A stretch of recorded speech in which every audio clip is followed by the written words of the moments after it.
Okay, this is LeeBloom Podcast number 4. Yeah. Hello, Brett. Morning, Liam. How are you, my friend? I'm doing well. And how are you?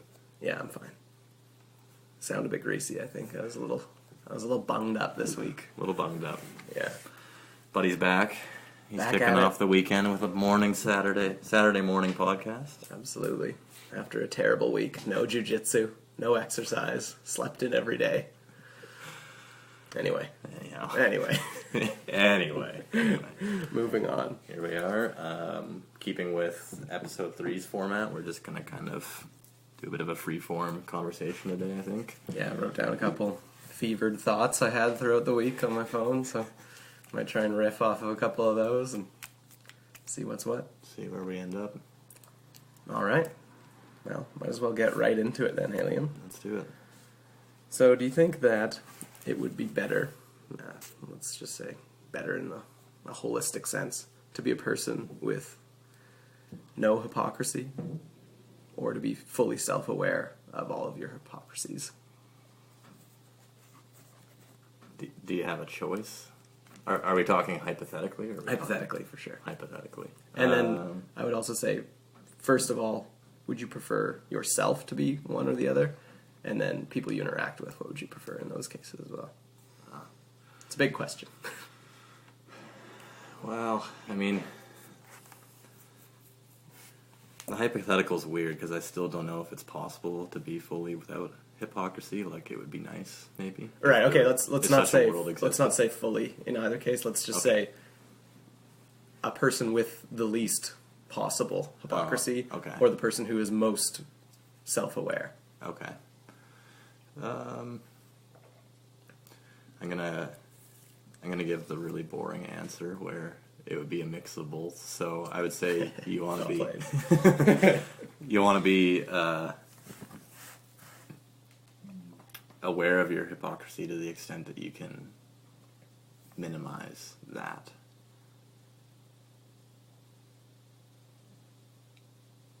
And So you're trying to say you want to? Yeah. Were you trying to say you want to be self-aware enough that you can cut back on where you see yourself being hypocritical? yeah, I guess so. Yeah. What about you? That makes good sense. I think I won't go with the both answer, even though in most cases it's probably the right one. Yeah. I think that I would rather be someone who is self-aware of their hypocrisy, because I think if I had none, I would have a hard time relating to other people, because I think most people are hypocritical, potentially. Right. So I'd rather be someone who's self-aware enough of my own hypocrisy that I can understand when someone else might be exhibiting that type of behavior. Right. I think that would make life a lot smoother and more enjoyable for me. Right. And then I guess on the other side of that question, for people I interact with, I'm going to go with the greedy one. I'd rather they just not be hypocritical. Yeah. Yeah, that'd be great. Let me be a hypocrite and let everyone else be an angel. But I'm aware that I am. But if you were like, how would you ever know if you were fully not hypocritical? That's a good question. That's why I'm struggling with the question a little bit. I know it's quite a big abstraction, I suppose. Yeah. But because ideally I would probably go with the first option, which is to not be a hypocrite. But then you would never really know. yeah, or if you did know, would it awareness. just like cuckold you from doing anything else in your life ever? Like, Probably. Yeah. I think it'd be like shackling is what I think I was trying to get at with this is like, do you think that a lack of hypocrisy would also lead to like a lack of productivity, a lack of fun, enjoyment? Well,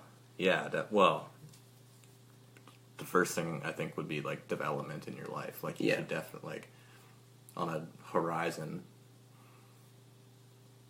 you should definitely be speaking and acting in contradiction with your former self sometimes. Mm-hmm. Else you probably haven't done much growing or development or like challenged your ideas. Yeah. And then, yeah, like, I don't know, if you want to get, like, very philosophical, you could probably say that there are contradictions everywhere.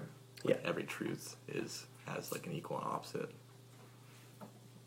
contradiction to it. Right, so. and there's an exception to every rule. Yeah, so I'd say, I mean, going back to your original question, probably more, like you said, fun and, not to be too weird about it, but like beautiful of a life. Yeah. To be aware of your hypocrisy. Yeah. And really I'm just using hypocrisy as like a placeholder for like aware of like contradictions and paradoxes, because I think most people who do, like, this is again me thinking, like, if you didn't have any hypocrisy, do you actually not, or are you just not aware of it? And I think that's the case. If anyone said that they weren't a hypocrite, they would just be lacking in awareness. And right. Wouldn't really... They definitely have some skewed mental models of the world, because everything needs to fit into a clean category in order for it to function, right? So, yeah. I suppose I would rather be a full-blown hypocrite and just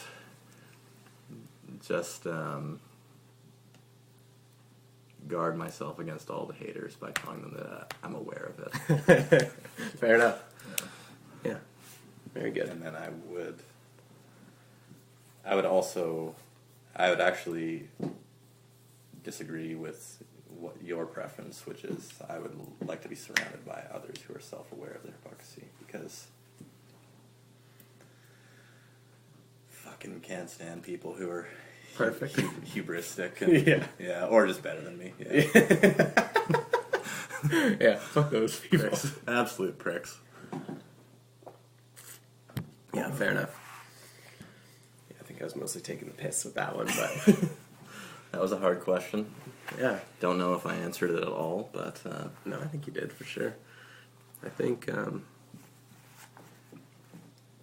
it's a pretty wide open question, so... Wide open. Wide open.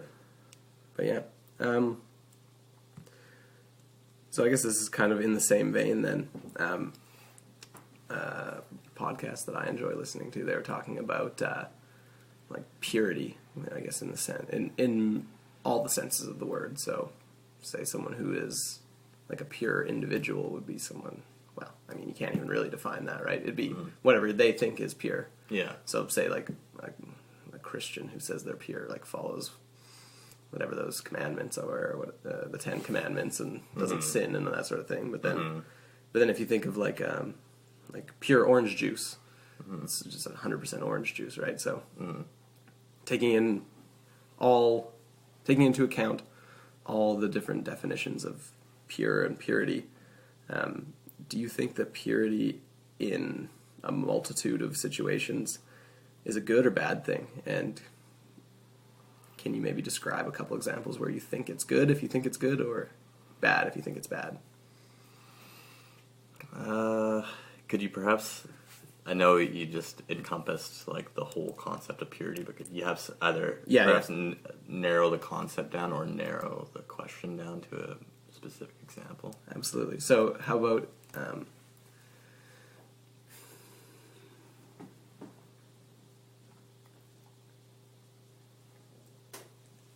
let's say in a social situation, do you think so?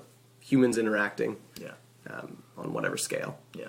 Do you think that somebody trying to attain purity in that situation, is that a good thing or a bad thing generally? Feel free to look back in history or your own interactions. And so again, I'm leaving purity undefined intentionally here. But the important part is that somebody in that situation is seeking purity. Yeah. I mean, I'd probably be a Nazi if I said it. If I said it was a good thing, so... Maybe. Depends if your definition of purity is... Yeah, I mean, that's the thing. Like... Blue eyes and... tiptoeing the line today, Liam. Oh boy. No, I would say purity for its own sake is probably. I mean, it seems to me like anyone who's seeking purity.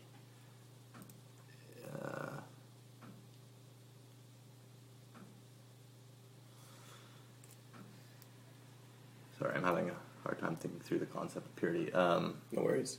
It's not. It's muddy.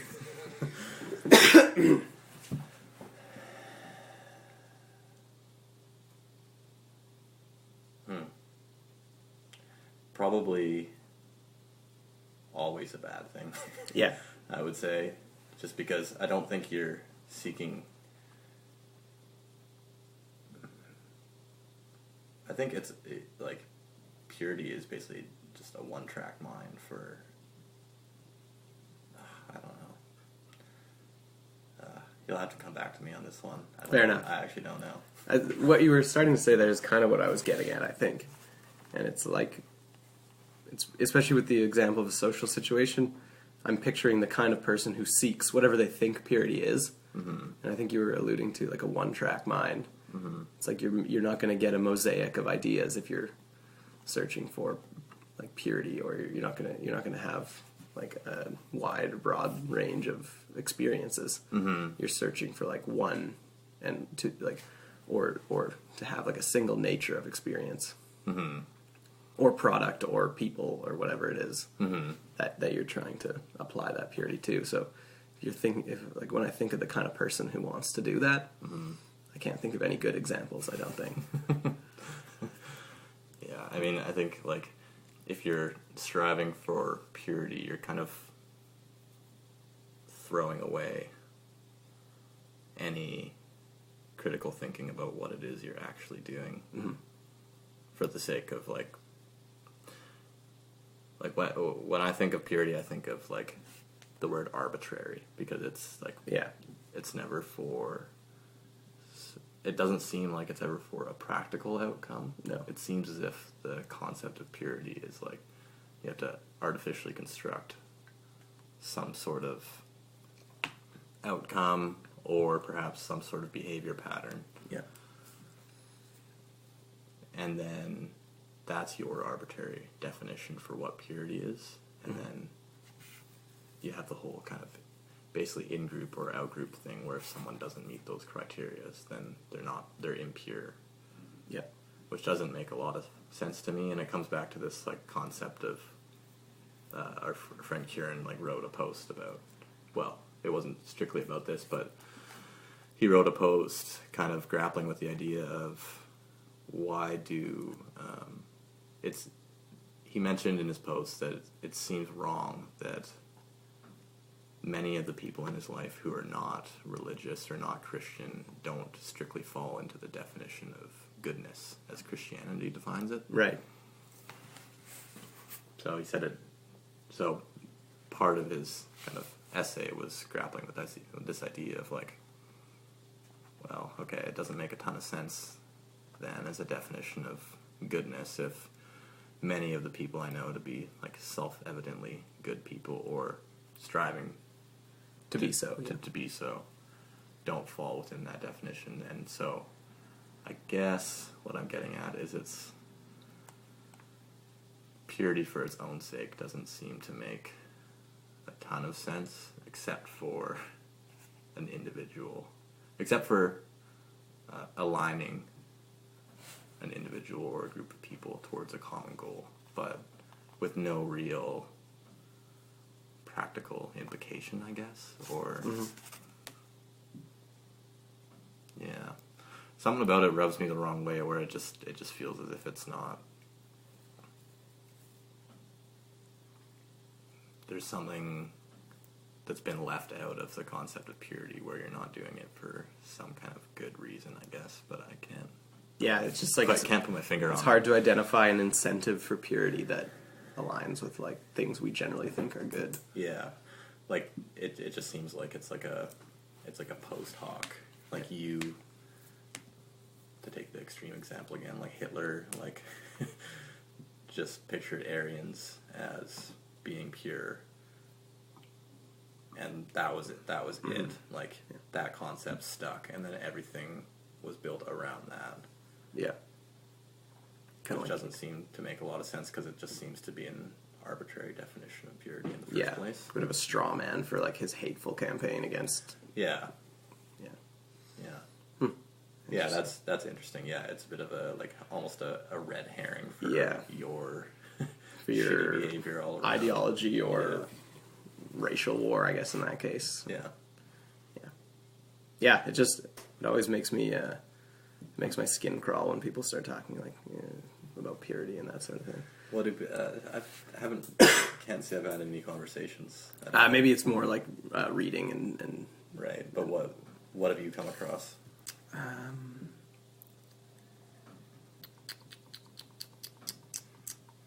Like, is your frustration that people do talk about it as something? So I think like noble. I think that I actually hear the word purity in much different context than what I've extrapolated to for this question. Mm-hmm. So I don't hear many people talking about like I want this area of Vancouver to be pure or something like that, or like Brett, we're not having a very pure conversation right now. I don't hear that. Mm-hmm. Where I hear it more is in like natural systems, I suppose, right. Where people will talk about like, this vitamin is much more pure than this supplement. The purity is over 98%, that sort of thing. Mm-hmm. And so, which is interesting because then now we're applying this to something more objective with an empirical base. Yeah. So almost synonymous with uniform, kind of. Yeah, pretty much. I think purity would be synonymous with uniform. And that's even true in those social situations, I would say. In most cases, that's what people are, how they're operating with it. So then I guess if we were to switch to a different situation, something like supplements or vitamins or drugs, take the cannabis products, for example, which is probably, I guess that's where I interact with this idea the most, is the difference between like targeted pharmaceutical drugs, which are like take Tylenol, so it's 99.98 and above percent acetaminophen, and the rest is like filler or whatever. Or the numbers might be off there, but so there you're dealing with what, if we go based on that uniform definition, that's a pure compound, right? Mm-hmm. That drug Tylenol is in a very pure form, and it does I think that it has a very narrow range of benefits. Mm-hmm. But then if you look at something like dry herbal cannabis, where it's not, I wouldn't call that pure at all, right? Mm-hmm. That's a plant that contains hundreds of cannabinoids, several hundreds of terpenes, flavonoids, etc. All these different compounds. It's far from what I'd call pure. Mm-hmm. But you see that the range of benefits is so much wider than something like Tylenol, for example. So let's see if I can distill a question out of this rambling nonsense. So I guess in that case, let's say, what's your gut feeling when you talk about things like drugs or food, natural health products? Is now purity something to be sought in these cases? Is it a good thing? Is it different than in social situations? I hope that's a pointed enough question. Yeah. I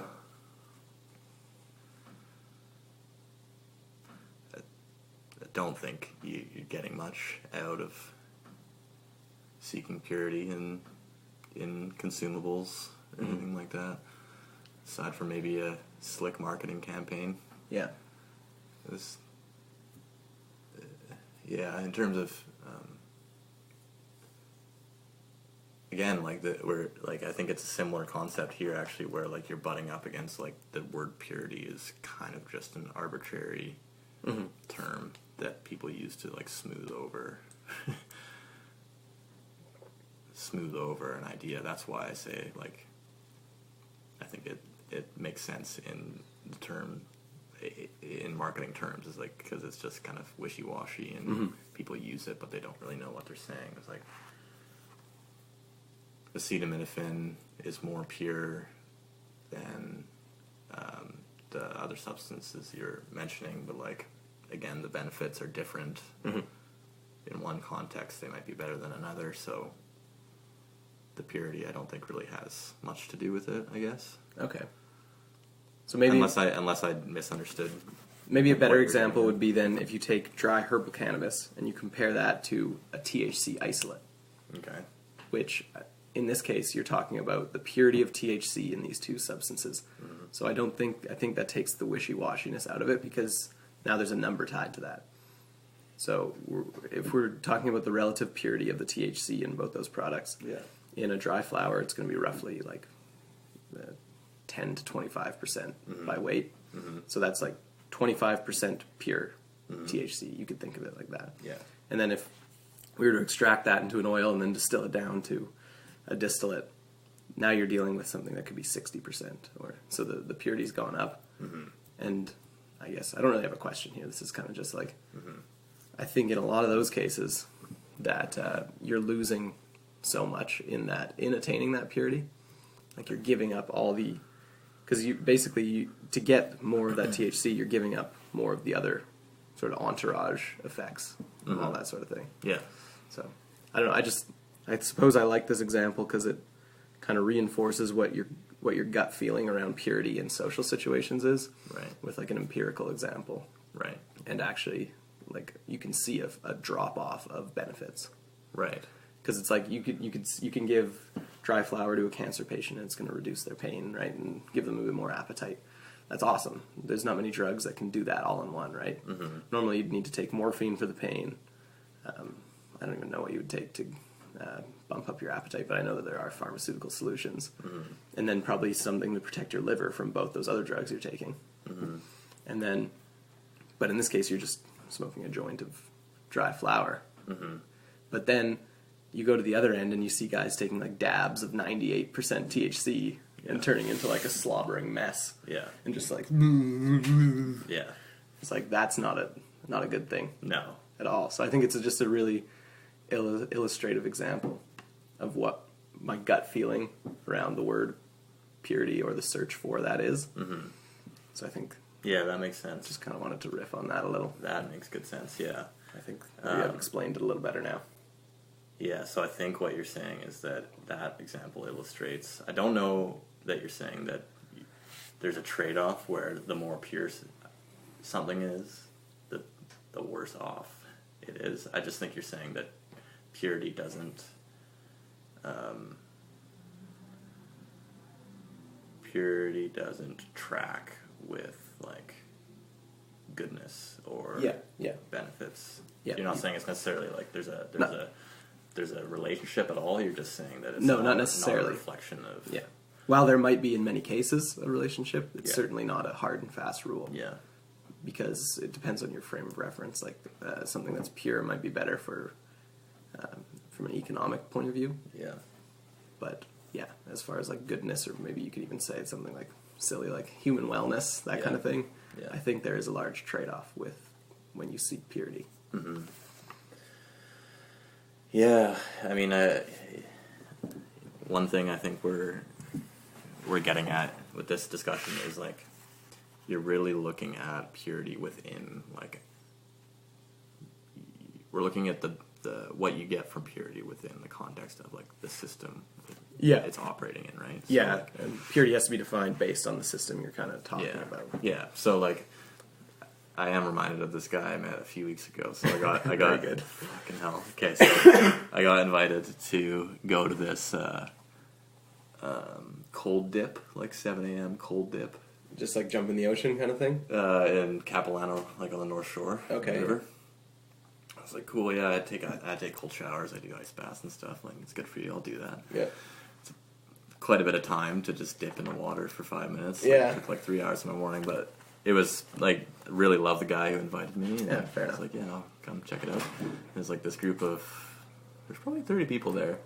And I met this guy there, and I got to talking with him, and he ended up being the guy who, like, was leading, like, naked meditation circles and breathing. Fucking everybody's wife. Breathing techniques, but he was also still wearing his fedora at the same time. Jesus and, Christ. Yeah, so, I mean, I got a pretty good sense for him being that that guy before that all happened. But anyways, I got to talking with him, and oh yeah, like, do you cold dip very much? We're like, oh yeah, I cold dip a few times a week. We had the whole, pissing contest about who cold dips more.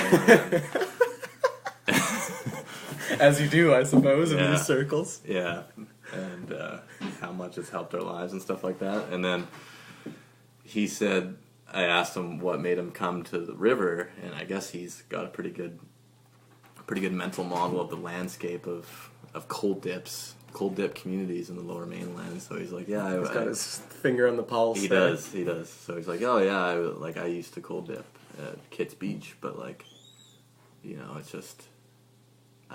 I'm getting back to it now. Yeah. He's like, I used to cold dip at Kitts Beach, and we had a good group of people going there, but the water's just so toxic down there, and it's just way more pure up here. Oh. I was like, yeah, yes. Right. Yes. And that was what tipped me off, that he would probably be naked in about 5 or 10 minutes. And he was. And he was, yeah. But, Lo and behold, yes. his mouse was out of the house in under 5 His minutes. mouse was out of the house. He was in full lotus position, sitting on a rock. Jesus. If you're listening to this, you never will, but Keep your fucking chonglers on. you would have You're tuned cold out by the dipping. time I said Hitler. But anyways, Yeah. That's when we lost our majority of our 3 viewers at Hitler. anyhow. Anyways. But yeah, it struck me as odd. That was kind of what I've been talking about in this conversation, because it struck me as odd that, like, this guy was talking about toxicity of the water versus purity of the water, because I don't think it really made any difference for him, cold dipping. No, probably not. And I still don't really know what it means. Like, I suppose he's referring to, like, waste and oil and stuff in the English Bay. Oh yeah, I mean, I would say he's probably spot on that English Bay has, like a high level of contaminants, but Yeah, so he's just saying chemically.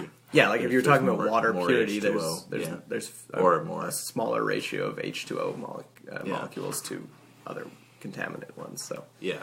I guess technically right there, but No, yeah, like don't like a sentiment though. Well, I mean, yeah, that was the thing though. It's like, he was, strictly speaking, he was right, but also I don't think it made, like, unless he's like drinking the water. Yeah, I don't think it makes any material difference to him. Right? No, I don't think it's polluted enough. Like Lake Ontario, 10 years ago, you might say, like, oh, you actually shouldn't go in there because you'd dunk your head and probably get an ear infection. It was so polluted. Yeah, because it would have. The problem I had, and now I'm just being an asshole, but the problem I had was that if he had said clean, I wouldn't have cared. Yeah. If he said the water was cleaner. Well, it's kind of like that woo-woo. Well, exactly. He spoke about it in spiritual terms. Yeah. And it just rubbed me the wrong way, because I don't think that purity had anything to do with his practice, Right. his cold dip practice, Yeah. whatever the hell that means. Yeah. And having, like,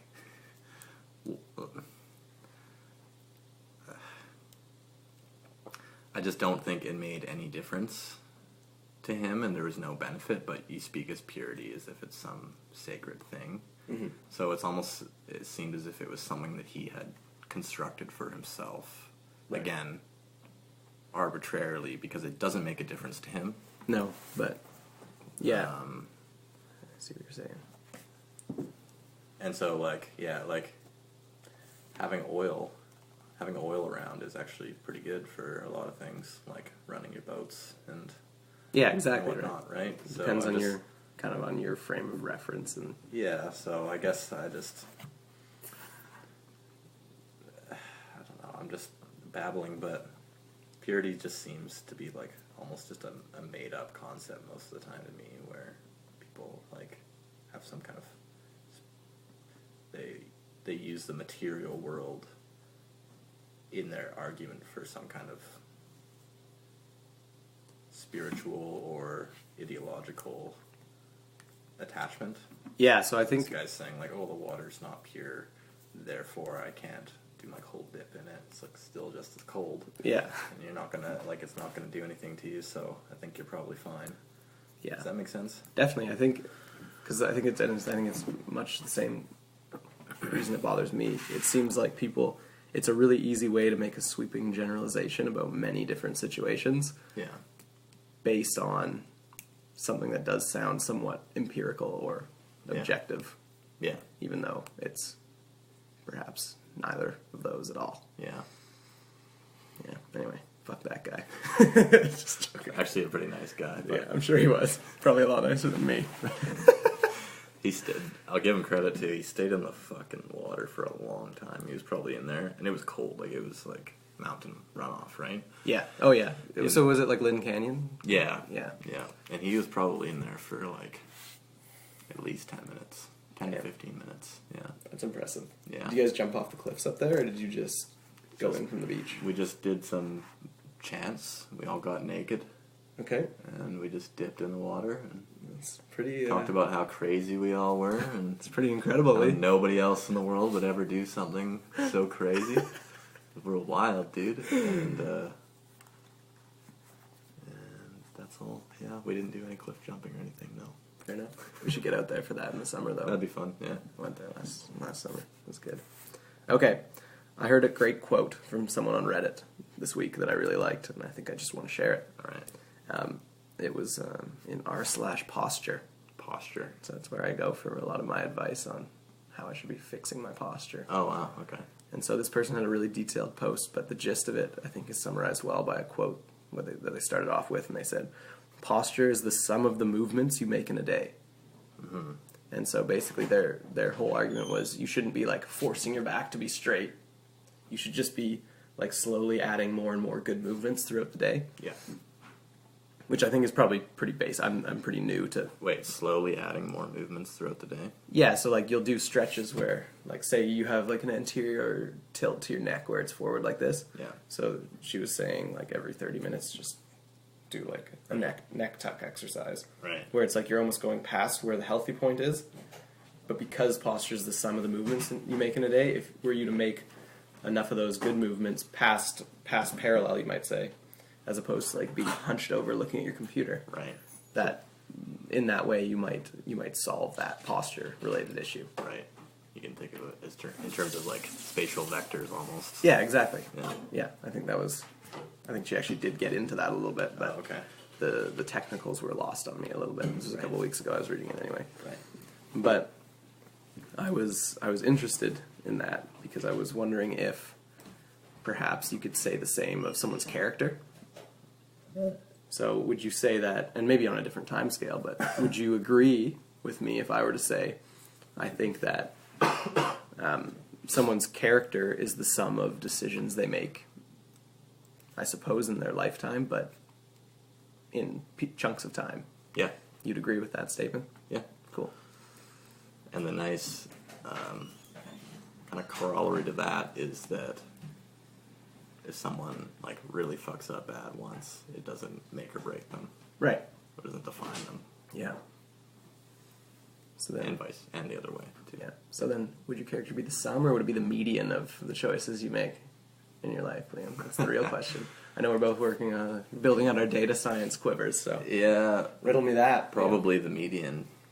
Yeah, because just what you said there is like a large outlier. You doesn't necessarily affect your character over much. Yeah. Like not in proportion to how bad the thing is potentially. Yeah. Do you think that's the case? Yeah, and if you think about someone who like started a really not revolutionary, but like a really impactful charity or charitable enterprise, like effective altruism, let's say, for example, that guy who started that like may have had like done an amazing thing for 1 million people, and you could make the argument that is a reflection of his character, but I don't think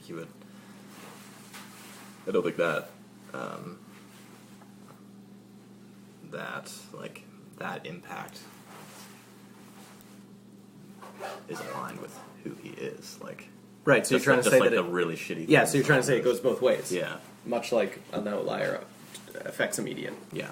In that, whether it's a positive or negative outlier, Yeah. it shouldn't have over much effect. Yeah. Yeah. Yeah, Like dope. it could have. Maybe you would weight your outliers a little bit, but Yeah, I would hope the model is like slightly yeah. generous for people who are doing good things. Yeah. But Yeah, I think that's good. yeah, so I mean, this is probably not surprising to anyone, but I just kind of liked how tidy that sentence is. Yeah. It's also kind of. It kind of ties back into your habits too, and it's just kind of a daunting statement because It is. it puts the responsibility on you. Well, every it is. single day to It be a is good kind of like person, you that know? extreme ownership vein that Mr. Willink talks about, Yeah. which I quite enjoy, like that way of thinking about your own actions and that sort of thing. Mm-hmm. But yeah, then it puts all the onus on you. It's like, well, you want to be a good motherfucker, get after it, Yeah. get going, Yeah. do some good shit. Yeah, and don't rest on your laurels. laurels. Yeah, Don't be a absolutely. has-been. yeah. Because in that model, you almost like you hedging your character median, if that's like our measure. If you were to hedge it and be like, well, I did a bunch of good things, now it's time to coast, so I don't bring that down. Mm-hmm. You'd almost want that to be weighted negatively, like no action could potentially be even worse than something that's slightly bad. Mm-hmm. Do you think that's fair to say, or do you think things that are negative to whoever's deciding what's negative would be worse, or do you think inaction in this case would be worse? Sorry, can you repeat the background you gave a little? Yeah, so let's say we have our median value, we have outliers on the positive and negative side, and then we have values that are actions that have a value which fall near the median. Yeah. Let's say it's normally distributed. Okay. So basically what I'm asking on that normal distribution, where do you think that an inaction would fall? I guess that kind of depends on who's deciding. Inaction in the face of, like, what do you mean by inaction? So let's say you did a bunch of good things. Yeah, I don't think I'm going to get far with this, but You're saying, are you talking about opportunity cost? basically, yeah. Where it's like, say you did a bunch of good things and tried to bring your median up, and then you're like, okay, now it's at a good value. I'm just going to not do anything bad, but I'm also not going to do anything good. Which, I Right. mean, I'm kind of answering my own question here, I think. But what are your thoughts on that kind of approach to beefing up your median character value? I'm gonna have a way better character value than you, man. My XP is gonna be through the roof. Yeah. You can tell this kid's been playing video games all fucking week. Well, this is a good question actually, because I think maybe we should adjust what we're talking about slightly so that Sure. it's not the sum of, like, I think what you said was your character is the sum of the actions you take. Yeah. Yeah. And actions can encompass, right, basically anything. Yeah, and so I think that we've been talking a little bit more about outcomes. Mm-hmm. Yeah, Right? that's a good So, point. Thank you. So, yeah, if you define it in terms of actions, and in particular, like, action towards, use a really kind of broad definition, but active towards a productive goal that doesn't harm people or doesn't aim to harm people. Right. Then you could probably give yourself some points there. Yeah. And then, then you're basically, by definition, being penalized when you're not taking action, because you always have the opportunity to. Yeah, so basically, when you change from instead of using outcomes, you use actions as the sort of the measurement there, then what becomes the bulk of those negative scores would be simply inaction in that case, I think. Or actions that serve to actively harm someone. Yeah, like, Purpose. which happens often, like just doing like a really manipulative thing, or trying to undermine someone, or rent-seeking in your career, or like... Yeah. Yeah, it could, like, there's definitely a lot of negative actions, more than I'm willing to think about for myself. Like, we all do a good job. We all do it, but... Of, like, hiding them from ourselves, kind of, right? Chipping away at a marble stone statue of ourselves, but... Sure do. Sure do. Always important to throw some slops on that statue once in a while. That's right. Just remember. That's exactly right. So yeah, I would say I like that definition better because then it focuses on the growth of the person and like the trajectory of your life as an exercise in like continual learning. So even when you're 80, 90 years old, you're still trying to live a healthy life, reading, doing whatever it is that is productive for you and interests you. Yeah, I like that. Because if you think about someone who has like a really, by all objective standards, like a really great life, like they have good family around them, good career, whatever, and then like they get up there like in their 70s and maybe people start dying and they don't have their career anymore. Like, I think it seems to me that it's pretty easy like to get miserable as an old person. Yeah, and slide into like inaction. Yeah, and so that's kind of one of the reasons I like this measure, is because if you just think of it in terms of, it doesn't have to be any sort of like, there doesn't have to be any particular outcome or material outcome, but just working towards something, doing something productive. Yeah, absolutely. Gives you... I think it's a way more productive way to think about it as well. Like focus on the actions as opposed to the outcomes. Because I think that, and you might agree or not, that you could almost say all that matters is the intent in that action. Regardless of, like, personally, I think I'm not too tied up with outcomes. And I don't think that it should bear much on character. So I'm glad you clarified that in this model here. Do you agree with me there, or do you think that I'm being a little too extreme in saying that almost never does the outcome matter?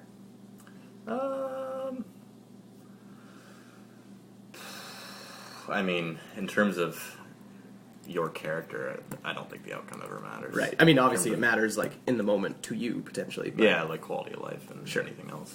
But yeah, in terms of, like, who you are and maybe how much you like yourself.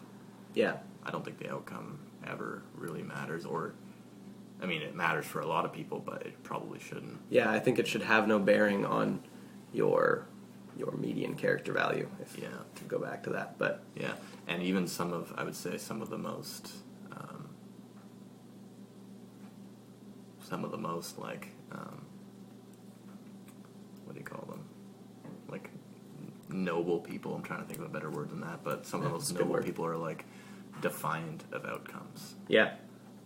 Or they'll recognize systems where like the incentives to achieve an outcome are just completely and utterly like just like you have to act in bad faith to achieve them, and so they're willing to like forego any outcome just for the sake of displaying, like almost putting on display like an act of defiance that they're not a slave to the outcome. Right, that almost makes you think of like Stoics and Buddhists, that sort of those schools of thought as well, right? That's just that's where. Yeah, like people who are willing to like be tortured to death. Yeah. Or I don't know, just like artists who fucking ultra runners. Ultra runners, yeah. I'm thinking of like artists who kind of create genres because they're not like into mainstream stuff. Like, I don't know, you would know more than me about this, but Marilyn Manson. Yeah. Sometimes. Oh yeah. And like he'll go even deeper and just like throw his own genres he's created to the wind and just like and make like some sub genre of his obscure arm of it's awesome. He's amazing. Yeah. Big fan. I was really happy to see him live with Riley Oh yeah, was he and Kieran. performing with someone else or was No, he was on tour with Rob Zombie, Right. And then they both came and did separate shows at Aftershock. Okay, because I think they were in Vancouver not too long Yeah, ago. yeah, Summer or your mom's something. friend, who we also met at that festival, had seen them here. Oh, okay. Yeah. Those were two very good shows. Yeah. Oh yeah. Yeah, no, I think that's a great way to think about life. And again, like, I kind of want to shrivel up into a shell when I hear stuff like that, because it's just, again, it puts the responsibility. It's fucking terrifying, isn't it? And it's just like, As you can have a great day today, and tomorrow you're gonna wake up and do it all over again. Yeah. That's like. But it's daunting.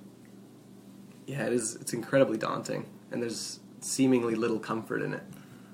Looking to the next day. Yeah. But then once you're in it, I find that there is actually lots of comfort in it. Mm-hmm. Maybe comfort's not the right word, but what would I say? I don't have the word on hand right now, but comfort's not completely wrong. It's Well, I think, if you have that kind of... If you're like a warrior and you wake up and you steel yourself and you get the job done, whatever it is, sitting down and writing, even if it's shitty writing, or Yeah. God, I can't think of another example, but really any whatever your craft is or whatever you're working towards. right. Or sitting down and debugging a piece of code Yeah. for 8 hours, 10 hours in a day. Yeah. Making, pottery or whatever. Waking up at 3 in the fucking morning and baking sticky buns or some shit, man. There's so many different ways to be that warrior, right? Yeah, and at the end of the day, I think what you might have been alluding to is you feel a sense of, you feel a little bit at ease, as if you have, for that day, you've kind of faced your... Yeah. Fulfilled, it would be Fulfilled the day. not comfortable. Fulfilled is Yeah. is how I feel after that day. Yeah, and then you go to bed and you steel yourself for the next day. So Yeah. it's kind of this ongoing thing. But I think in a typical day, I think you can enjoy that after you've done it for a little bit. Yeah. Does that make sense? Oh, absolutely. There is, like you say, fulfillment out of it. Yeah, definitely. Even though it fucking blows while you're doing it, usually. Yeah. Every time. And it never gets easier. Yeah. Great. Yeah. Got that to look forward to. Alright, I just gotta take a quick piss, man. I don't know if you want to pause or you want to just do an ad read. Yeah. Can do an ad read.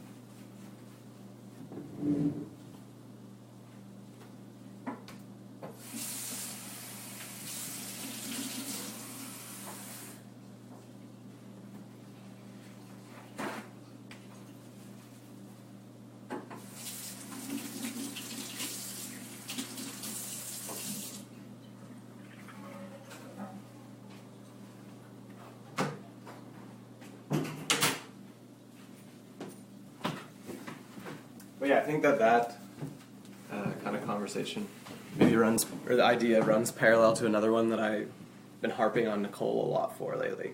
What's that? Well, not something she's doing, but just preaching this. Maybe I'm a bit extreme on this thought, but Staying hard? well, staying hard, of course.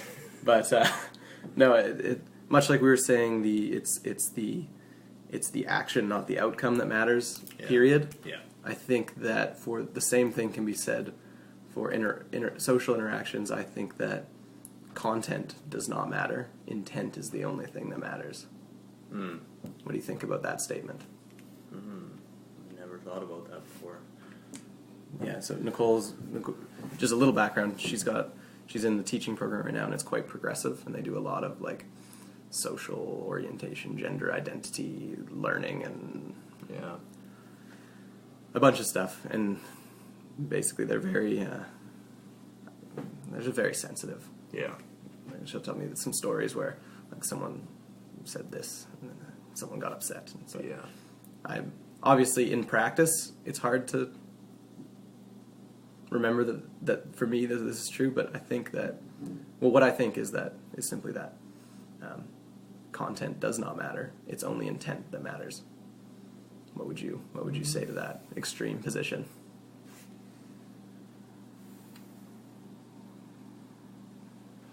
Are you saying then that if you're with a group of people who you know are extremely sensitive about a given topic, and while you're not trying to hurt their feelings, you're not going to mince your words?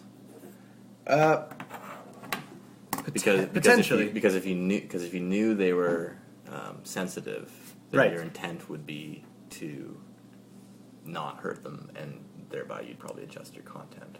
Right. So I think a good example is I have a good friend who came out as gay several years ago, and I would never say oh, this is gay, or that this person's being a faggot around that person. Yeah. Not because I don't think those are words I can say, not because I think those are words I shouldn't say, Right. but because I'm aware of. Obviously, I'm assuming this person doesn't want to hear those words. Mm-hmm. And so my argument there is my intent is aligned correctly, right, even though I might use that content in other situations. What do you think about that? So the content being, let's say, the word gay. Okay. And then say I were to see you on the street and be like, "Hey, Lee, you look pretty gay today, dude." Right. My intent there is just to break the ice with a friend who I know isn't offended by the word gay. Mm-hmm. So I think that my intent is fine in that case, and then I think my content doesn't matter, even though that's a word some people might not like to hear. Mm-hmm. The intent I'm using it with justifies the use. Right. On the other hand, I wouldn't say that to a friend of mine who I know does not like the word gay used out of context. Yeah. I don't quite understand the concept of content doesn't matter then, because the content definitely matters. Does it? Yeah, you wouldn't call that guy a gaylord. Right, but I think what I'm trying to say is I think there's no intent that would allow me to use that content in that situation. So I don't think it's the content that's gatekeeping there. I think it's the intent. So what I'm arguing is it's not the word gaylord. Mm-hmm. It's the fact that I'm calling someone who I know does not want to be called a gaylord. Right. So you're saying that intent is the metric for. I'm saying that intent is the metric, and a lot of times that ends up gatekeeping content from certain situations. Okay. Yeah. But my argument is that it's all in the intent. It's not in the content. Even though the content is what gets gatekept. Yeah. What do you think of that? Yeah, that makes more sense. Yeah, thank you. That's the best I've ever articulated that point. So. yeah. Sorry to because I thought I understood what you were saying, but then I was like, okay, but the content does matter. No, most of this has been in my head, so I need to. No, I'm glad you did. Yeah. So, but that's where I think I'm extreme in this view in that I think that is always the case. I'm gonna disagree, because if you have a group, let's keep the example of if you have a group of sensitive people that are like the crowd is saying words are violence. You can't say. Someone told me, ironically, a black person the other day told me that someone told them they can't say the word black, referring to black people. That's hilarious. Yeah. So, I mean, to an extent, but if you're aware, I think I don't know. I don't want to say that there's a line in the sand to be drawn, but and to discount anyone's feelings of what should or should not be said, but I feel like there's some things that you should just be able to say, and maybe referring to an African American person as a black person is one of them. So if someone's telling you that that's offensive and you shouldn't say that, and you're aware of that, and your intent is not to hurt them, then you're not going to say it. But like that doesn't sit very well with me. Point taken. So in that case, basically, I guess the caveat to my position is that, which kind of makes it null, I would say, is that I get to make the judgment call, right? So someone can say that, but if I've deemed it that, like, so basically, I think it does nullify what you're saying. It does basically nullify what I'm saying, because it's all now me deciding what the intent is, right? Because now this person's told me that being me calling an African American or African Canadian person a black person, they've said that that's offensive, but I've deemed that no, that's actually not offensive. Yeah. Therefore, saying it has no negative intent. Yeah. Yeah, very interesting. But I mean, of course, your intent can still be just to. You can broaden your definition of intent a little bit, and you don't always have to have good intentions. You can have right. Yeah. You can have, like, we're talking about being non-offensive or non-hurtful to someone, but your intent could be to be honest. Yeah. Or truthful, or. I think that's a good point. Yeah, I'm not always trying not to hurt everyone's feelings. Yeah. So yeah, I'm admittedly extreme on this position, and it's not well formulated yet. I think you're pretty much like, if you shift that away from, because I was thinking about it in terms of the first example you gave. Right. Yeah. So it's not always necessarily someone who's sensitive, right? Yeah. It's it could be much the opposite, or it could be unrelated even. Yeah. Yeah. I mean, like, you're hurting someone's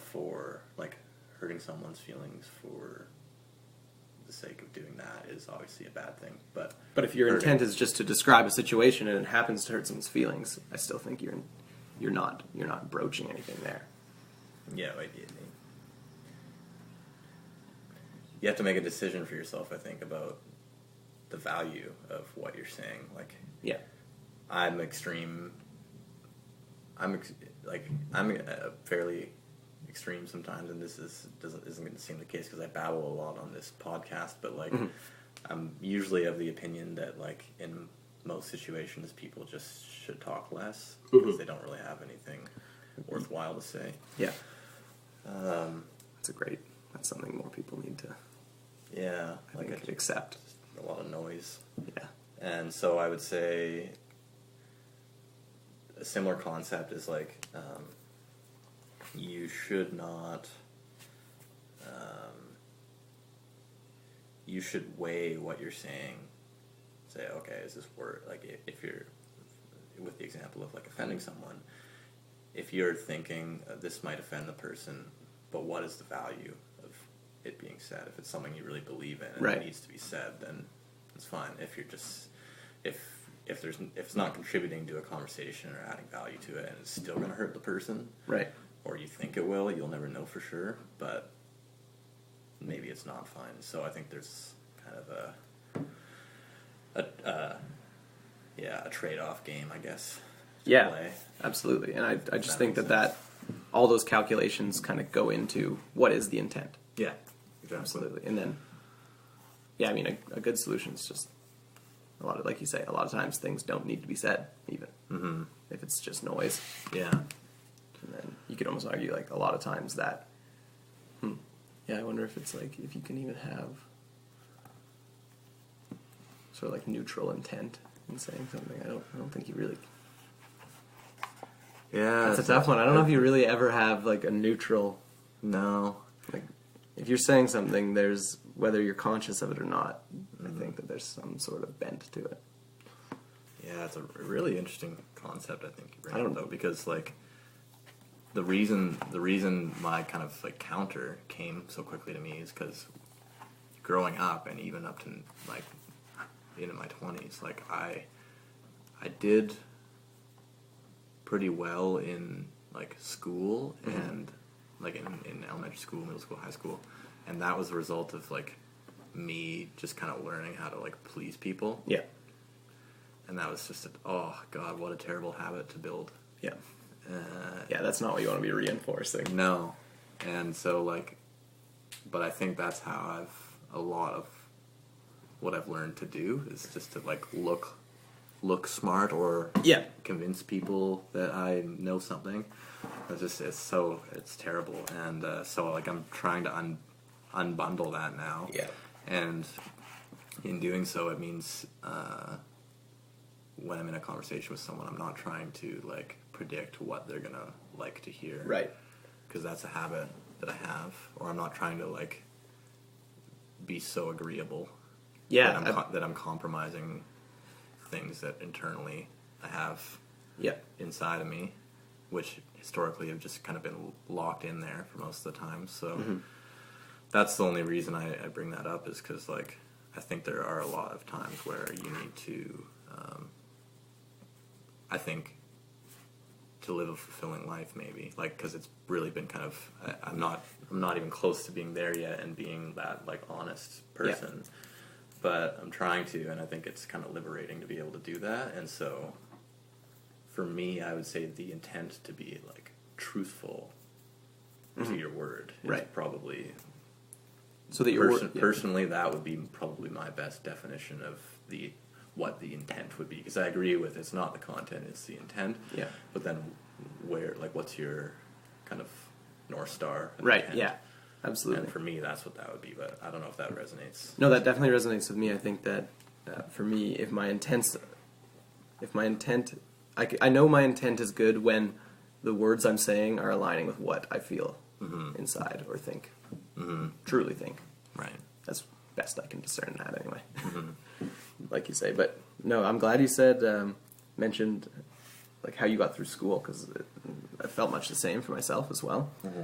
But I think schools, like our school system's designed for that specifically. Like, I think it's designed to create these agreeable people who have somewhat of a broad knowledge and will be able to sit at a job for 8 hours a day. Yeah. Like, I don't think school's much of an academic pursuit anymore. No. Where it's basically just like a factory for this generation's office workers type thing. Yeah. And I think that's an artifact of the production era, like post-war, because you were basically training a bunch of people how to just, like, sit on a factory line and do, like, one thing for 8 hours a day and be okay doing that. Yeah. So I would, and then I'm glad you said agreeable, because I think that one of my goals is, maybe not goals the wrong way to think about it, and I'm not, like, actively doing it, but I think, like, I want to become productively disagreeable. As opposed to, as you say, agreeable, where it's like I'm not disagreeable for the sake of being disagreeable, but for the sake of my outer, what I'm projecting into the world matches what's inside and what I think, that sort of thing. Yeah. And I think that when you truly do that, most people will be some degree of disagreeable. So what do you mean by that last point? Like, if you were to take off all facades and not try to guess what people are going to think, and you act completely based on your inner dialogue and what you think is the right thing to do there. I think that just because of the vast number of people you'll interact with in a day, you're going to be some measure of disagreeable. But I think that there is, like, for everyone it's probably a different amount, but there is that, like, a productive or... yeah, like a productive level of disagreeability. Yeah, you don't want to be trivially disagreeable or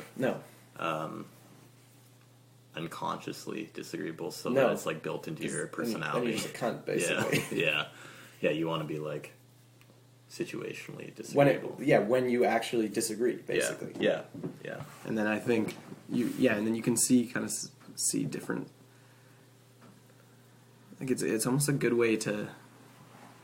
I wouldn't say, like, classify people, but there's those kind of, like, super savant-y type people who are, I would say, quite disagreeable in a lot of cases. And I know Eric Weinstein talks about this a lot. Yeah. Where it's like he thinks, like, a lot of genius comes out of that extreme disagreeability. But I think that there's, I don't think that that's, like, the only thing that's productive or impressive. I think that there's kind of, like, a spectrum of disagreeability, if you will.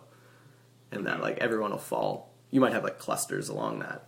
Yeah. And it's like, yeah, I don't know, I'm just rambling. It's well, hard right now, but No, that I agree. It's like really context dependent too, right? Of course. So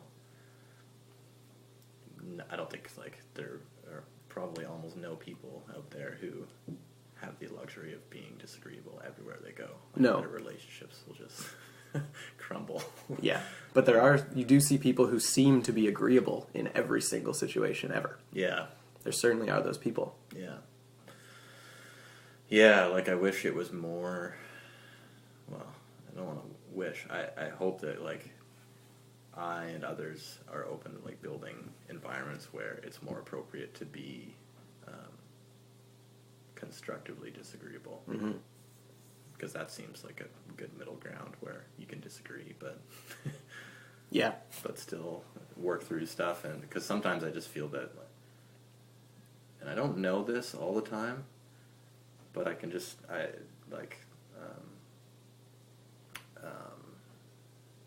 just body language and like micro expressions. Yeah, facial expressions, yeah. Just seems like, yeah, I mean, I probably shouldn't be so quick to write people off sometimes, but I feel that if I do sometimes disagree with people or challenge their ideas or challenge their whatever they're doing, I feel that they're really not taking it at all.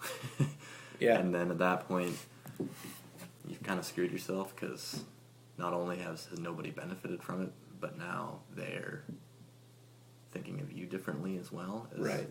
Like I don't want to like pigeonhole people as saying like they're like it's me against the world and like everyone, like I'm everyone's enemy. But I feel that sometimes people, there's certain people where like if you challenge something, They take it personally. and then you can't have any kind of relationship with them. Right. Does that make sense? Yeah, no, definitely. I think basically they forget that there's nuance in these disagreements, and that it doesn't mean you fucking hate them. No, yeah. It's just Exactly. like, you might just not agree with what they're saying. Yeah. Imagine that. Yeah. and that's been a really, really great part about jiu-jitsu, actually. Is like my instructor, I think it's a cultural thing, but he's Brazilian and he's just kind of like direct. Oh, yeah. With his feedback, he's like, no. Not like no. that. That's wrong. No, yeah. No, or like you'll just hear his voice from across the room. No, Liam, no.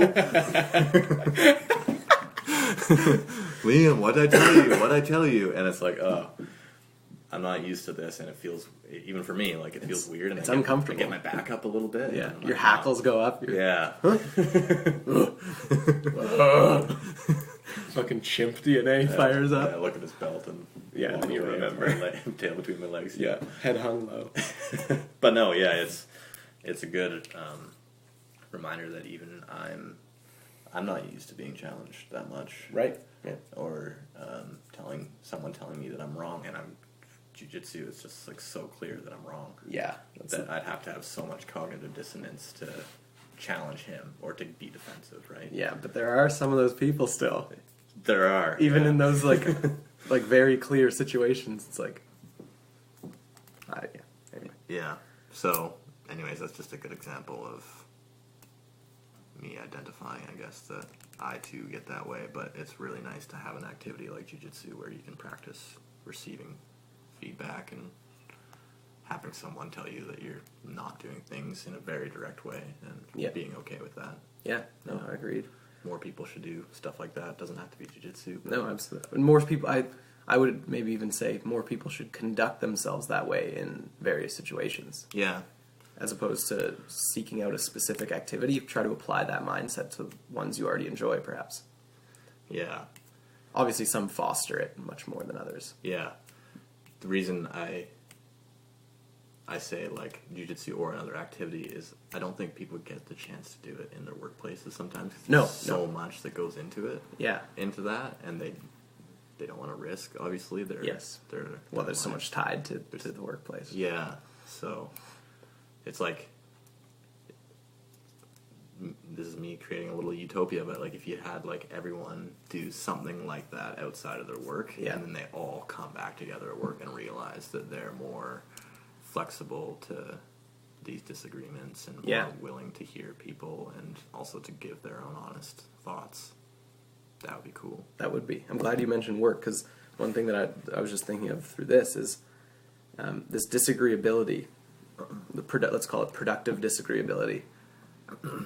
Something I've noticed at work, because I'm trying to apply these things more, is that when I am exhibiting this disagreeability at a company level, so we're pretty large now, so I'd say like we're a large group of people trying to work towards one goal. Yeah. So at the company level. So when I express disagreeability, I notice that productivity is hurt a lot of times. Right. And people do worry about like taking it personally themselves, or if I'm taking something personally. I just noticed that there's much more.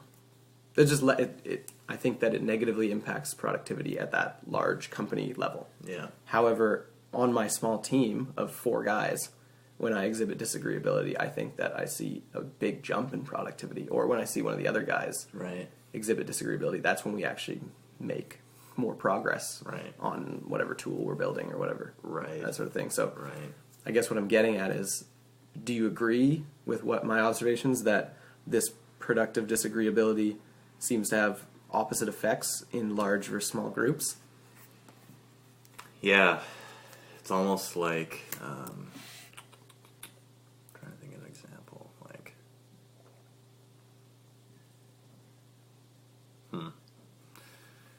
if you think of,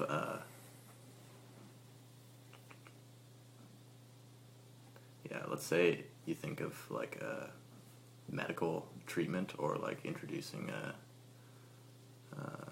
like foreign plasma or a new organ to someone's body. Right. Like if the system is, in this case, agreeable Yep. and accepting of that, then your body's going to function better as a result, and like you're going to get gains from that. Mm-hmm. But if the system is disagreeable, if the system is not willing to accept that foreign thing, which in this case is the disagreeableness, then it almost seizes up. It seizes up and it rejects it, and then everything comes to a halt, right? So you get an infection, like a viral infection or something like that, right? So I guess what I'm saying is like, I'm agreeing with you. The system can basically go one way or the other. I'm just trying to think of like a concrete way to describe that. That wasn't a great example, but like, I don't think it's a I bad think- example. I I think think- it maybe... Sorry, go ahead. I was just gonna say, like, I think like it can, to summarize, basically paralyze a group or an organization of people, or it can allow them to work better together. That's not saying anything Okay. groundbreaking, but I want to try a shot at this metaphor. okay. So, you provided the example of an organ transplant where the agreeableness was, say, like a matching blood type. Yeah. Where it's a successful surgery. And in this case, my hypothesis here, my thesis, is that this is an example of agreeableness fostering productivity in a large group. The large group being your whole body system. The, like, say, me, the employee or whatever, is that organ. I'm agreeable to the system. It ends up being better. And it ends up working. I wouldn't say the body's any better. It's just a new organ. It's back to baseline, let's say. Right. So, but productivity wasn't necessarily hurt in this case.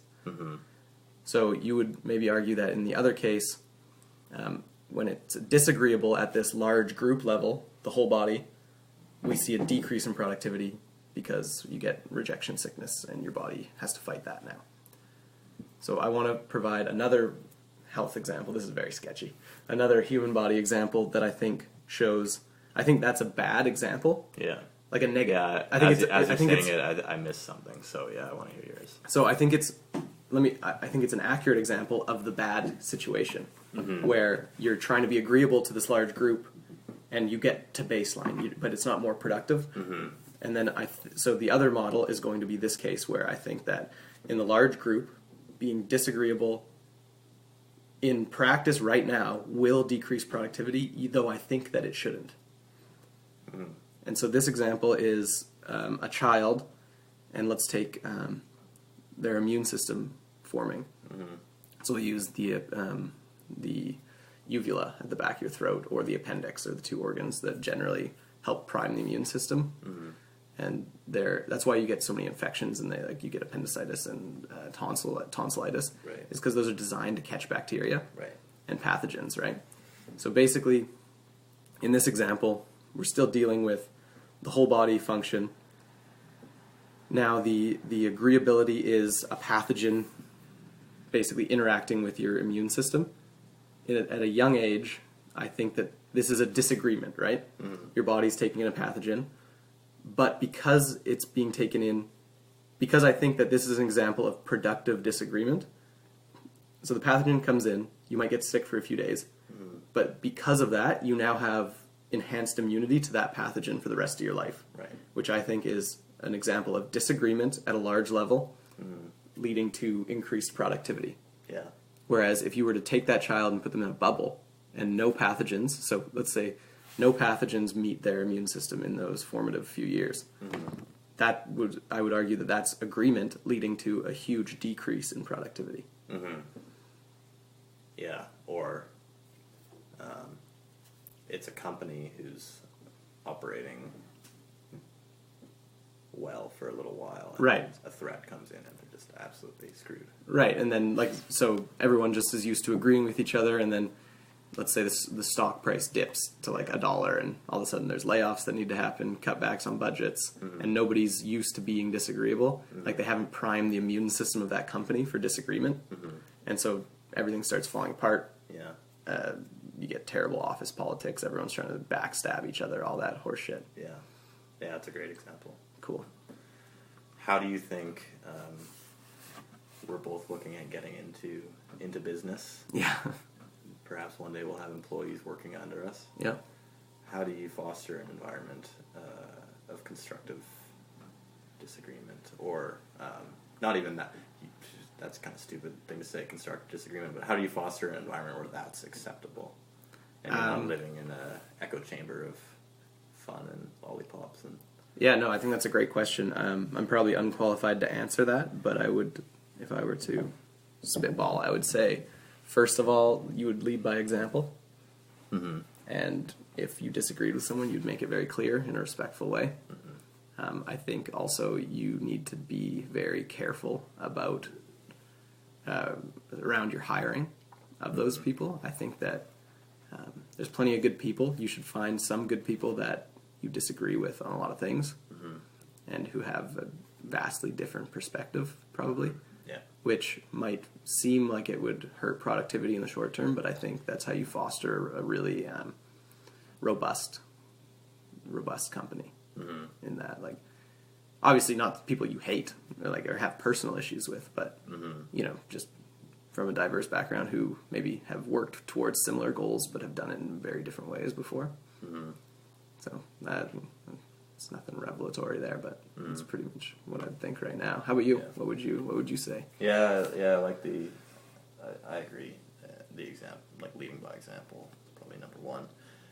I'm wondering, like, if you lead by example, and let's say whatever your organization grows, is it a trickle down or like an infection where your example helps like foster that in employee 2 and 3, who begin to manage employees 5, 6, and 7, and it trickles down? Eventually, that has to fall off at some point. So that's a good point. So I'm wondering, like, as in terms of like scaling a company, do you have like a company manifesto or a company, not manifesto, but like a company values, or is that are you taking all the kind of like good intentions out of it by formalizing it in that way?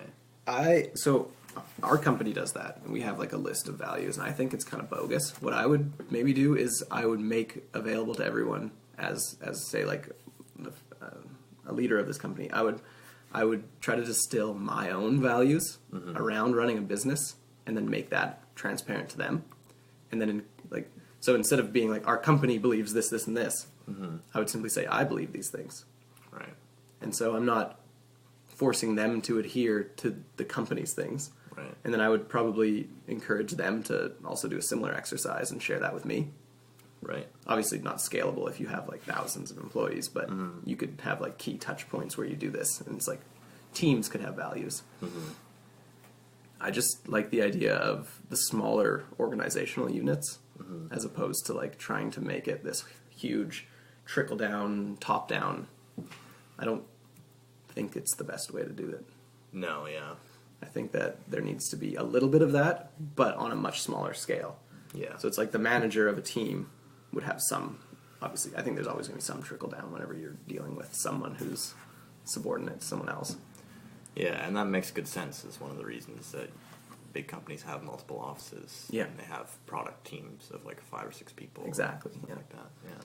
So, yeah, I think that as opposed to like company-wide stuff, you could maybe drill down and spend a little more time doing that. Also, it'd just be so key to foster that kind of jiu-jitsu environment where things can be said very, very frankly. And ideally people take it personally as little as possible. So I think it is a fine line on, like, you need to deliver those kind of things well. Yeah. Like, you can't just be a cunt. Yeah. No. Yeah. Yeah. Oh, yeah, this looks like shit. Throw it out. Start again. Carry on. I think, so, to kind of combat the, like, whole company top-down, trickle-down, I think, I almost think back to, like, I read The Art of War recently, and it was talking about how the general or lieutenant of the army always needs to be, like, leading into the battle, because that's gonna, and it makes me think, like, you should almost take that kind of approach to running a company. You should almost feel like you are the general of some army, and, like, whatever your tasks, or whatever your goal is the war you're fighting or whatever. And so I think that it would be important, and obviously this gets very hard at scale, but, like, there's nothing better than, like, say you have a product team pushing something out for release and they're grinding, like, 10-hour days.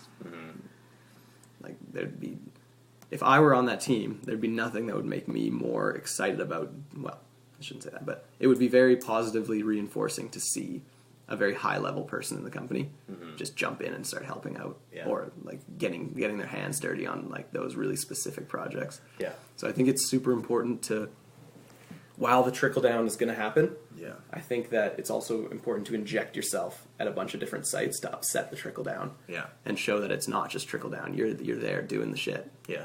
In the trenches with the people. Yeah. That kind of thing. What do you think about that? Yeah.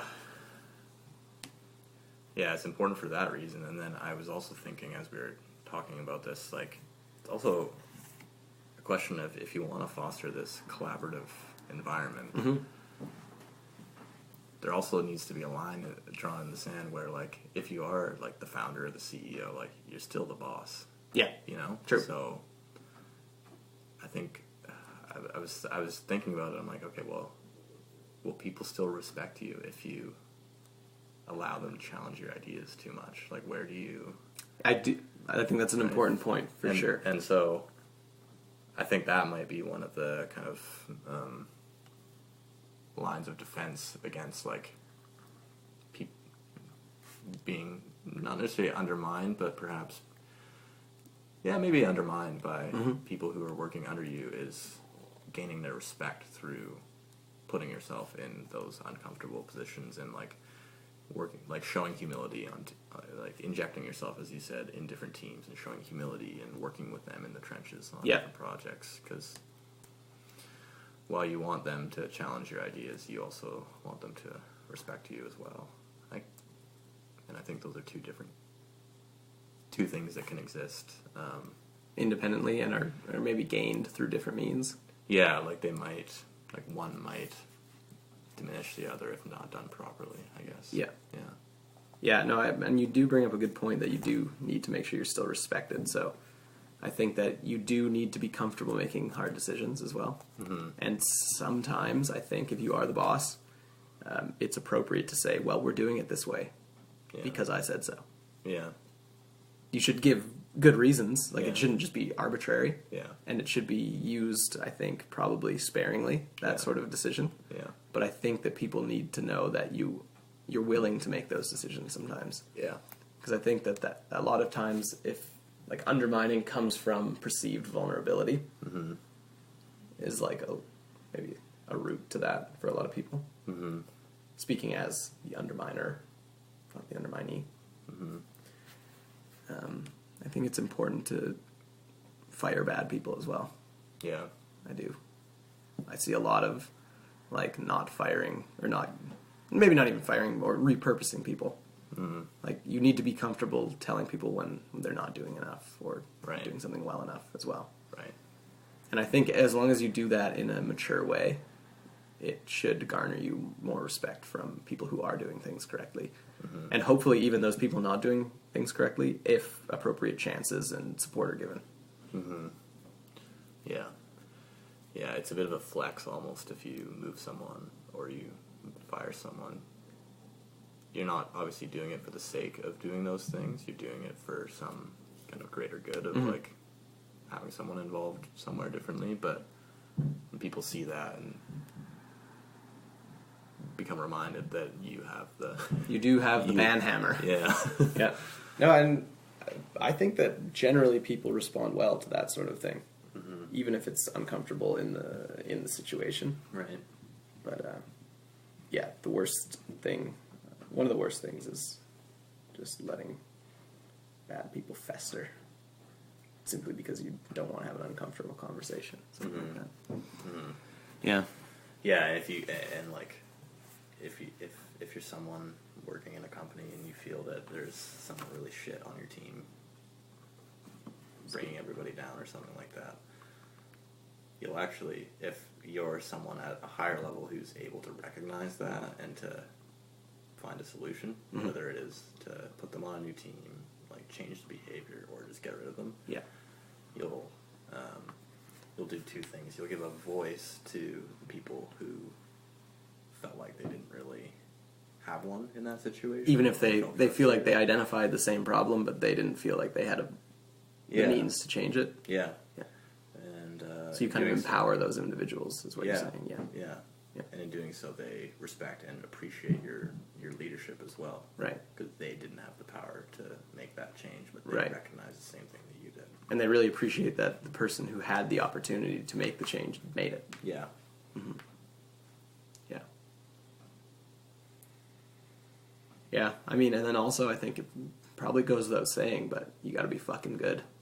Like, you need to execute well if you're running a company, I think. It should go without saying, but also, like your technical skills should stay pretty sharp. Yeah. I think. And like, you should be doing lots of due diligence all the time. This is probably obvious, but I've never started a company. What do you mean though? Like on decisions. Like, you shouldn't. I'd be worried that as your plate gets bigger and more full, you start to. I think the correct thing is to offload some of the decisions to good people, as opposed to making lower quality decisions. So know when to delegate rather than so that you can upkeep your relative effort level for all of your tasks. Yeah.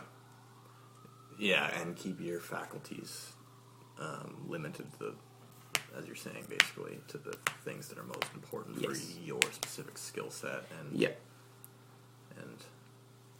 and where you carry the power, I guess.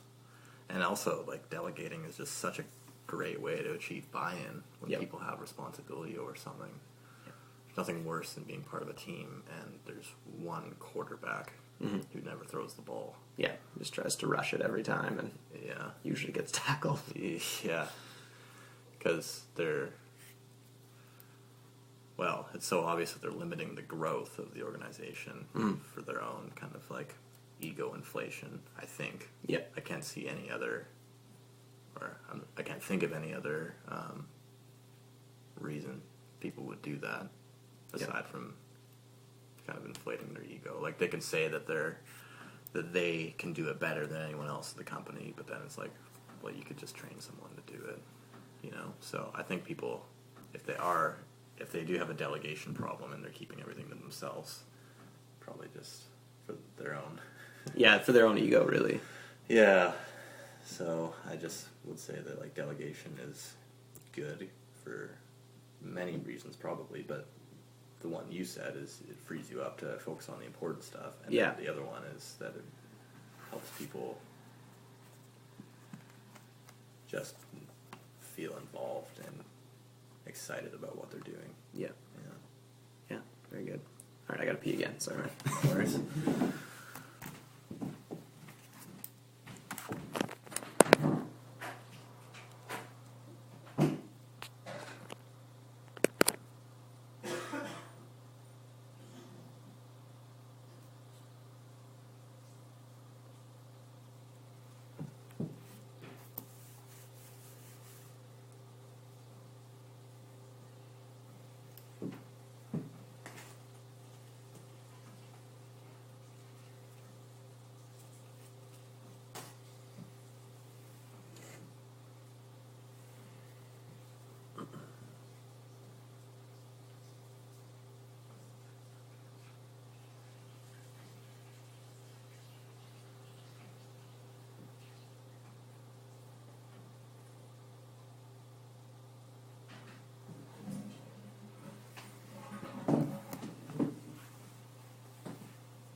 All right.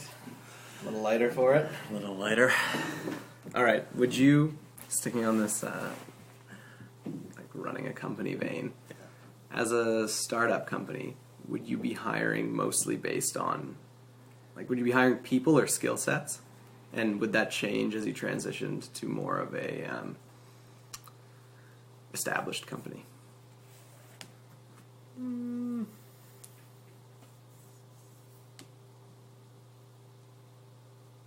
People. Across both? I would say that matters less as the company gets larger, like a lot larger. Mm-hmm. That probably matters less, like for those tasks, like for the ones that will probably be automated at some point. Yeah. Doesn't matter a whole bunch if that's the type of industry you're in. But I would say like the first, like, yeah, if you're really in the startup game and like you're making a big thing, like the first 100 people, I'd say people is the most important thing. Working with people you like. Yeah, absolutely. I agree. Yeah. Yeah, because I think I've kind of had with this gig, it started very much as a startup, and now since we got bought out, like I'd say had we not got bought out, we'd still be very much in the startup phase, but because we got bought out and like wholly owned subsidiaries, I feel like I'm getting the taste of both sides of it with this job. Right. I think I'm with you. I think hiring people's the way to go, especially at the outset. Yeah. but through and through, I think it needs to be the heaviest weight. Because people can learn stuff pretty quick. Yeah. Especially good people. Yeah. So what are the non-negotiable? There still needs to be some kind of skill set there. So what are kind of the non-negotiables for the skills that? I mean, it'll depend on the industry, but I'm thinking of like more general things. So I would say for me, a big one would be problem-solving ability, which obviously is a very general thing to say, but I would go one step further and say I would want their skill set to encompass the ability to articulate well how and what problems they solved. Because I think there's a lot of people who can problem solve, but not a lot of them are extremely self-aware as to the process. Mm-hmm. So I think that if you could find people that are very self-aware of that, I think you're finding right there, that's a very good proxy for good people with a skill set. Right. And a very general skill set, albeit, as I'm just saying problem solving, but let's just say like, basically I would take someone, let's say I'm building some like website, some simple website, and I have the option between a full stack developer or someone who knows like the front end extremely well and then like has like a working knowledge of the back end, but is not full stack yet. Mm-hmm. If that person with the reduced skill set were able to articulate something like examples of their problem solving in the past, I would go with them, even if the full stack developer had solved the exact same problems but couldn't articulate as well. Does that make sense? Yeah. What's important about the self-awareness? I don't know. I'm not. This is going to sound weird. I don't exactly know why I think it's important yet, but it feels like I have a gut feeling that someone who can explain well, like without bullshitting, how they problem solved, I think that's someone who's just going to do very well. Mm-hmm. Yeah, I'm sorry. I'm apologetic that I can't be more specific on that. It's just sometimes I just have a gut feeling about something. Yeah, and it's like it probably comes from just like people I've met who can do that. I'm impressed by. I think. Mm-hmm. Do you think there's something about someone who's self-aware of their problem-solving ability that makes them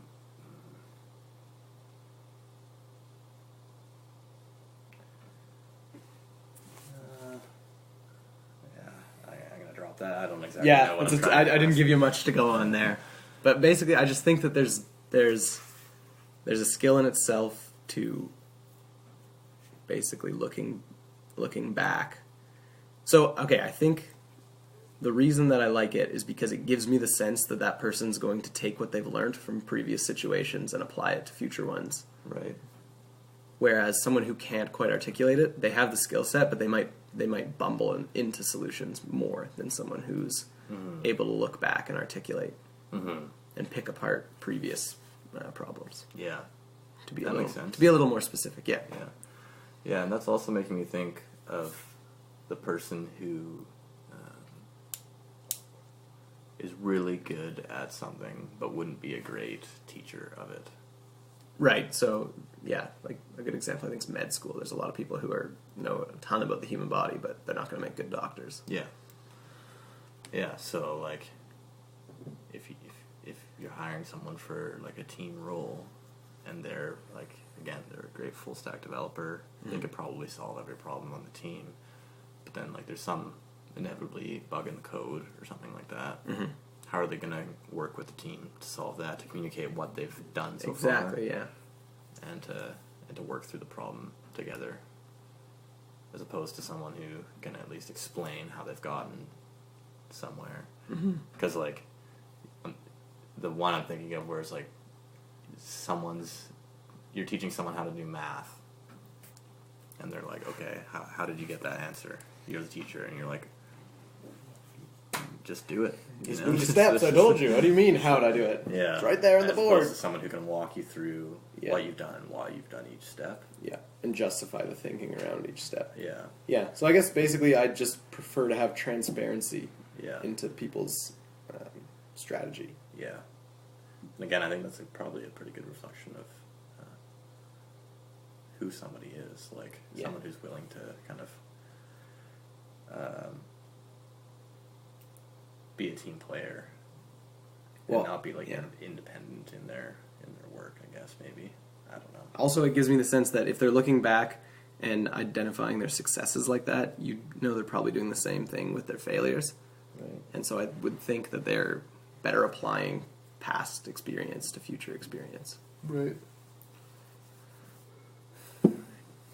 Anyway, that's what I got on that. I don't really have any other questions for you, Lee. Those were burning on me. Yeah. I wrote down some other bullshit points, but if you could run your own company, what would the ideal size be where you'd stop and say, this is good for me? Yeah, so I think that you and I actually might have very different answers to this question. Okay. Because I think that for me, I'd be very happy stopping at a lifestyle business. Okay. Doesn't mean I'm going to do that in all my endeavors. Yeah. But I would be. I know myself well enough that I could be happy running a successful lifestyle business, say with anywhere from just the founders running it to 10 employees kind of thing. Right. So is there like a monetary value that you would need, that you'd be like lifestyle? Because a lifestyle business is typically like one that just fulfilled like your... Yeah, so I'll break it down a little more. So I think that I could certainly be happy having a successful business that has, let's say, I have 5 employees, I know them well. Mm-hmm. We provide a service or product that I at least somewhat enjoy using or doing myself. Mm-hmm. And it lets me work 40 to 60 hours generally, but take the time off I want. Mm-hmm. And I make $100,000 a year. Mm-hmm. I'd be happy with that. Yeah. But I still wouldn't even say that. The true answer is I don't know what my ideal company size is yet. Yeah, of course. I'm just saying, like, I could be happy doing that, but fuck, it would be fun to make a monster, wouldn't it? God damn it, that would be fun. It would be fun, yeah. So, let me qualify. 50-year-old Brett will be shooting for a lifestyle business. Yeah. I'm guessing. I don't know. Don't know the guy. Yeah. I'm guessing. Right now, ideal, probably as much success as I can handle and still be true to what's important to me. Yeah. To give you a very woo-woo fucking answer. No, that's a good answer, though. That's the answer you want. Yeah, like I don't want to... Not something that will spread me too thin. Yeah. Yeah, you don't want to be in front of Congress not able to even speak because you're so full of lies and rhetoric. Yeah, no. To use an extreme example. Yeah, but reptilian motherfucker. No, don't want to be that. Yeah. How about you? Yeah. I mean, I could definitely... I think we're pretty similar, actually. Like, I could definitely see myself... There's so much that I want to do that I could see myself... like setting a lifestyle thing and kind of forgetting it a little bit, like right. Only spending a few hours. Like a somewhat passive lifestyle business where you can still just go after a lot of other stuff. Yeah, like I'd really like to be a good woodworker one day, for example, stuff like that. Mm-hmm. So I could see that, and again, 40s, 50s. Yeah, kind of be probably. I could definitely see that being plausible, but at the moment, I would, take something as big as it could go, and as big as is feasible. Yeah, and obviously, like, I don't think I'd ever get into business if it wasn't something that I believed in, because I've tried that before. And didn't work out. Didn't work. Interesting. Would you want to expand on that at all, or would you rather not?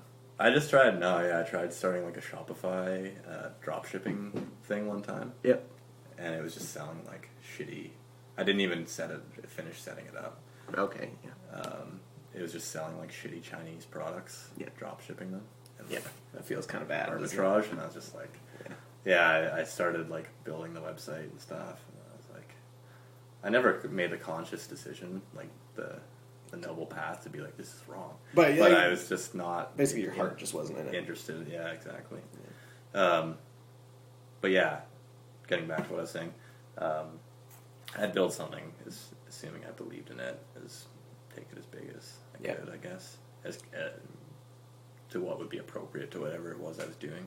Yeah, I mean, be super fag about it. But. I think the reason that I wouldn't stop at lifestyle right now is because I think there's so much to be learned from taking something as big as possible. Yeah. At this time. Yeah, I mean, if you can make a shitload of money when you're young too, then you got a lot of freedom. Then you free up everything later on. Yeah. So. Yeah, definitely.